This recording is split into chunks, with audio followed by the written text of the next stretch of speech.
Lishoy, good morning. ഈ പ്രതിസന്ധി ഘട്ടത്തിൽ എന്താണ് മന്ത്രിക്ക് പറയാനുള്ളത്? മന്ത്രി ഇതുമായി ബന്ധപ്പെട്ട വിഷയങ്ങളല്ല, കൂടുതലായും പുത്തൂർ സുവോളജിക്കൽ പാർക്കിലാണ് ഞങ്ങൾ നിൽക്കുന്നത്. അപ്പോൾ അദ്ദേഹം അതുമായി ബന്ധപ്പെട്ട വിവരങ്ങൾ പങ്കുവയ്ക്കാനാണ് വന്നിരിക്കുന്നത്.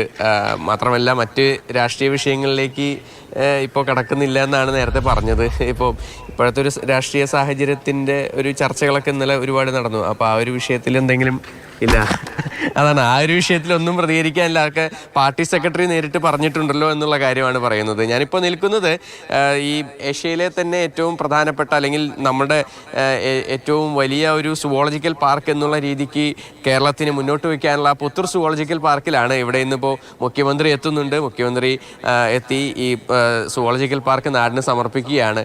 അപ്പോൾ അതിൻ്റെ വിശേഷങ്ങളാണ് അദ്ദേഹത്തിന് പറയാനുള്ളത്.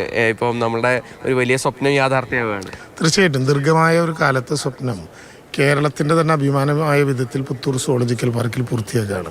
ഇപ്പോൾ രാവിലെ നമ്മൾ കാണുന്നത് പോലെ പക്ഷിക്കൂടിൻ്റെ ഒരറ്റത്താണ് നമ്മൾ നിൽക്കുന്നത്. മയിലിനെ കാണുന്നത് പോലെ നിരവധിയായിട്ടുള്ള ഒരുപക്ഷെ ഇത്ര വലിയ ഒരു കൂടെന്ന് പറയാൻ പറ്റില്ല, അവരുടെ ഒരു ആവാസ ഇടം ഇതുപോലെ തയ്യാറാക്കിയിട്ടുള്ള ഒരു സ്ഥലവും കേരളത്തിലില്ല, ഇന്ത്യയിൽ മറ്റെവിടെയും നമുക്ക് കാണാൻ പറ്റില്ല. ഒരുപാട് എക്സ്പീരിയൻസ് ലോകവ്യാപകമായി നമുക്കുള്ളതാണ്. ഇത് യഥാർത്ഥത്തിൽ ഒരു മൃഗശാല മാത്രമല്ല, യഥാർത്ഥത്തിൽ ഒരു പ്രകൃതിയുടെ പാഠപുസ്തകം പഠിക്കാൻ വരാനുള്ളൊരു കേന്ദ്രമാണ്. ഇപ്പോൾ നമ്മൾ ഏതൊക്കെ മൃഗങ്ങളാണ് ഇവിടെ എത്തിച്ചിട്ടുള്ളത്? നിലവിൽ എന്തൊക്കെയാണ് ഇവിടെ വന്നു കഴിഞ്ഞാൽ കാണാൻ പറ്റുക? തൃശ്ശൂർ മൃഗശാലയിലെ എല്ലാ മൃഗങ്ങളും ഇപ്പോൾ ഇവിടെ എത്തിക്കഴിഞ്ഞു. ഇതിനു പുറമെ തിരുവനന്തപുരത്ത് മൃഗശാലയിലെ മൃഗങ്ങൾ, പ്രത്യേകിച്ച് കാട്ടുപോത്ത് കൂടി ഇവിടേക്ക് എത്തുകയാണ്. കർണാടക, തമിഴ്നാട് സംസ്ഥാനങ്ങളുമായി എക്സ്ചേഞ്ചിലും നൽകലിലും നമ്മൾ ഇതിനകം കോൺട്രാക്റ്റ് ധാരണാപത്രം ഒപ്പുവെച്ച് കഴിഞ്ഞു. അപ്പോൾ ഇനി അതിൻ്റെ ട്രാൻസ്പോർട്ടേഷനേ ഉള്ളൂ. വളരെ പ്രധാനമായിട്ടുണ്ടായിരുന്ന നമ്മുടെ മുമ്പിലുള്ളൊരു പ്രശ്നം,